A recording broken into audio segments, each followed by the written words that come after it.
ప్రస్తుతం గ్రామ పంచాయతీ ఎన్నికల్లో డబ్బుల ప్రవాహం ఏరులై పారుతుంది.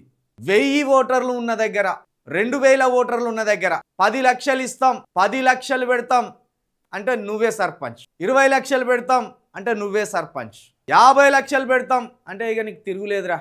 రోజు 100 మందికి మందు పోపి రోజు నీ చుట్టూ తిరిగేటోళ్ళకు 500 200 కూలీ నువ్వే సర్పంచ్ రా అని ఈ చర్చ జరుగుతుంది గ్రామాలలో.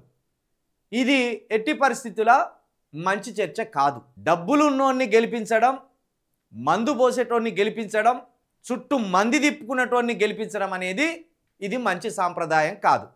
ఇప్పటికే ప్రజాస్వామ్యం ధ్వంసం అయిపోతాను. పైసలు ఉన్నోనికే పదవి కట్టబెట్టడం అనేది జరిగితే ఊరుని లైసెన్స్ ఇచ్చి దోసుకోమని చెప్పినట్టే. మీరు వెనకట గుతుపున్నోందే రాజ్యం అన్నట్టు, నోరున్నోందే రాజ్యం అన్నట్టు ఇప్పుడు పైసలున్నోడే సర్పంచ్ అనే కాడికి రావడం అనేది ఇది మంచి ఆలోచన కాదు, ఇది మంచి సాంప్రదాయం కాదు.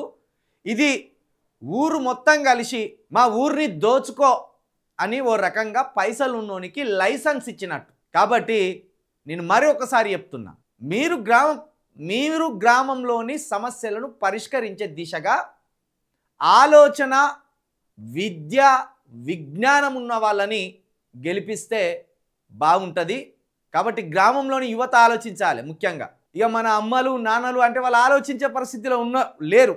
ఎందుకంటే పాపం వాళ్ళకు ప్రజాస్వామ్యం అంటే ఏంటిది, ఓటింగ్ విధానం అంటే ఏంటిది, మనకు ఓటు ఎందుకు ఎవరిచ్చిండ్లు, అంబేద్కర్ గారు అంత కష్టపడి అగ్రవర్ణాలైన మహాత్మా గాంధీ తోటి, నెహ్రూ తోటి, సర్దార్ వల్లభాయ్ పటేల్ తోటి కొట్లాడి ఈ ఓటు అనే దాన్ని ఎట్లా సాధించిండు, ఏ విధంగా సాధించిండు అనేది మన పెద్దవాళ్ళకు తెలియదు. కాబట్టి వాళ్ళు ఓట్లు అమ్ముకుంటారు పైసలకు. మరి తెలిసిన చదువుకున్న యువత కూడా ఓట్లు అమ్ముకొని పైసలున్నోనికే ఓటేస్తే ఇక ప్రజాస్వామ్యం ఏడ బతుకుతుంది, నీ హక్కులు ఎట్లా నెరవేరుతాయి, నువ్వు ఎట్లా ప్రశ్నిస్తావు? ఇది ఒకటి గ్రామాల్లోని యువత ఆలోచించి మీ ఓటు హక్కును వినియోగించుకోవాలి.